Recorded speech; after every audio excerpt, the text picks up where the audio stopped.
সম্ভাৱনাৰ বতৰালৈ অসমত জাপানৰ অধ্যক্ষ স্বাস্থ্য শিক্ষা মানৱ অধিকাৰ সন্দৰ্ভত হ'ব আলোচনা জাগিৰোডৰ সেমিকণ্ডাক্টৰ প্ৰকল্প পৰিদৰ্শন কৰিব জাপানৰ দলটোৱে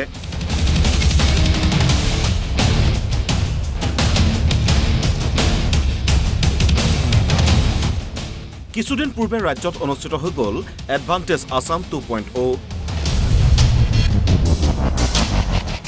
কেইবাখনো দেশৰ বিনিয়োগকাৰীয়ে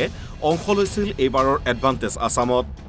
অসমত এডভান্টেজ আছাম অনুষ্ঠিত হোৱাৰ পাছতেই ঔদ্যোগিক ক্ষেত্ৰখনলৈ নামি আহিছে উন্নয়নৰ জোৱাৰ ইয়াৰে এক উদাহৰণ জাপানৰ অধ্যক্ষ ফুকুচিৰো নুকাগাৰ অসম ভ্ৰমণ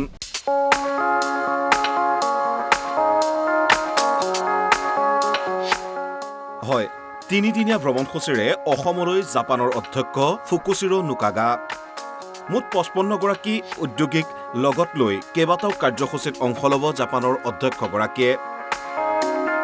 সন্ধিয়া 7 বজাত বৰ্জাৰ বিমানবন্দৰত অৱতৰণ কৰিব দলটোৱে প্ৰথমে জনতা ভৱনত মুখ্যমন্ত্ৰীয়ে অনুষ্ঠিত হ'ব বৈঠক তাৰ পাছত অসম বিধানসভালৈ আহিব দলটো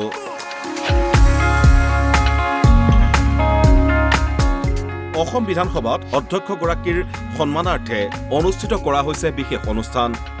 য'ত উপস্থিত থাকিব বিধানসভাৰ অধ্যক্ষ বিশ্বজিৎ দৈমাৰীৰ লগতে উপাধ্যক্ষ নুমল মমিন আৰু ৰাজ্যপাল লক্ষ্মণ প্ৰসাদ আচাৰ্যও তেওঁ প্ৰথমতে আমাৰ মুখ্যমন্ত্ৰী কাৰ্যালয়ত আহিব তাৰ পিছতে বিধানসভালৈ আহিব বিধানসভাত আমি কালচাৰেল প্ৰগ্ৰাম আৰু ডিনাৰ ইয়াৰ কাৰণে ব্যৱস্থা কৰিছোঁ আৰু তাতে আমাৰ অনাৰেবল গভৰ্ণৰ নামত আমি হোষ্ট কৰিছোঁ এই প্ৰগ্ৰামটো তেওঁলোকে IIT যাব আৰু ইয়াৰ পিছত জাগিৰোডত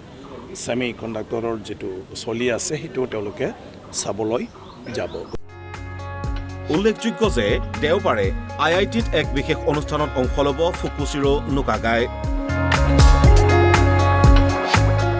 জাগিৰোডৰ ছেমি কণ্ডাক্টৰ প্ৰকল্প পৰিদৰ্শন কৰিব অধ্যক্ষগৰাকীয়ে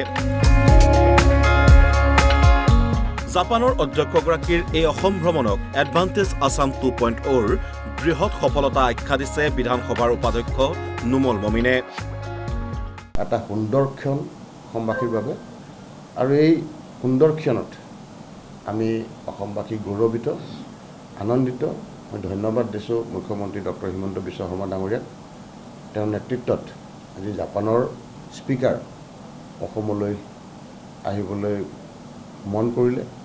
আৰু আজি এই শুভ মুহূৰ্ত আমি অলপ পিছতে পাম জাপানৰ অধ্যক্ষ ফুকুচিৰো নুকাগাৰ অসম ভ্ৰমণৰ বাবে 9 কইনাৰ ৰূপত সজাই তোলা হৈছে অসম বিধানসভাৰ চৌহদ ভিডিঅ' জাৰ্নেলিষ্ট কংকন কলিতাৰ সহযোগত বিচিত্ৰ ৰাজবংশীৰ ৰিপৰ্ট NB নিউজ